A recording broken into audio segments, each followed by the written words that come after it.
जय हो एकादशी मैया की जय हो। आज हम आपको अजा एकादशी व्रत की कथा सुनाते हैं।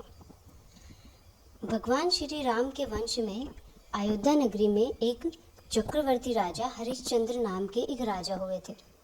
राजा अपनी सत्यनिष्ठा और ईमानदारी के लिए प्रसिद्ध थे।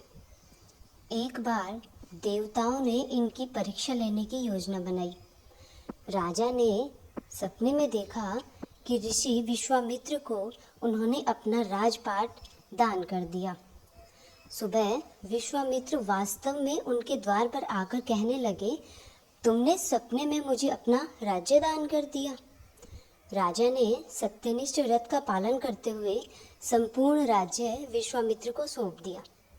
दान के लिए दक्षिणा चुकाने हेतु राजा हरिश्चंद्र को पूर्व जन्म के कर्म फल के कारण पत्नी, बेटा एवं खुद को बेचना पड़ा।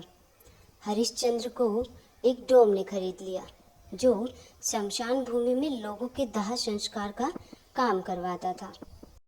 एक दिन की बात है, राजा हरिश्चंद्र बहुत ही उदास बैठे थे। तभी उधर से गौतम ऋषि गुजर रहे थे। जब ऋषि ने राजा को उदास देखा तो वह उनसे उनकी उदासी का कारण पूछने लगे। तब राजा ने अपनी सारी व्यथा ऋषि गौतम को बताई और उनसे इस पीड़ा से मुक्ति पाने का उपाय भी पूछा। तब ऋषि ने राजा से कहा कि तुम अजा एकादशी का व्रत विधि विधान से करो। व्रत के प्रभाव से तुम्हारे जीवन के सभी पाप नष्ट हो जाएंगे और तुम्हें इस पीड़ा से मुक्ति मिल जाएगी।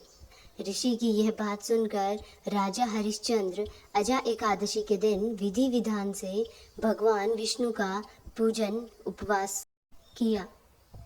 उन्होंने रात भर जागरण करके भगवान विष्णु का ध्यान भी किया। व्रत के प्रभाव से राजा हरिश्चंद्र के सभी पाप नष्ट हो गए और उन्हें दोबारा से परिवार, राजपाट सभी प्राप्त हो गए। मृत्यु के पश्चात राजा हरिश्चंद्र को बैकुंठ धाम की प्राप्ति भी हुई। हे विष्णु भगवान, जिस तरह से आपने राजा हरिश्चंद्र के सब पाप नष्ट किए और जिस प्रकार से आपने राजा हरिश्चंद्र को बैकुंठ धाम की प्राप्ति करवाई, हे प्रभु, आप हम सब पर अपनी ऐसे ही कृपा दृष्टि बनाए रखना। जय विष्णु भगवान जी महाराज जी की जय हो। चैनल पर नए हैं तो चैनल को सब्सक्राइब करना बिल्कुल मत भूलिएगा। धन्यवाद।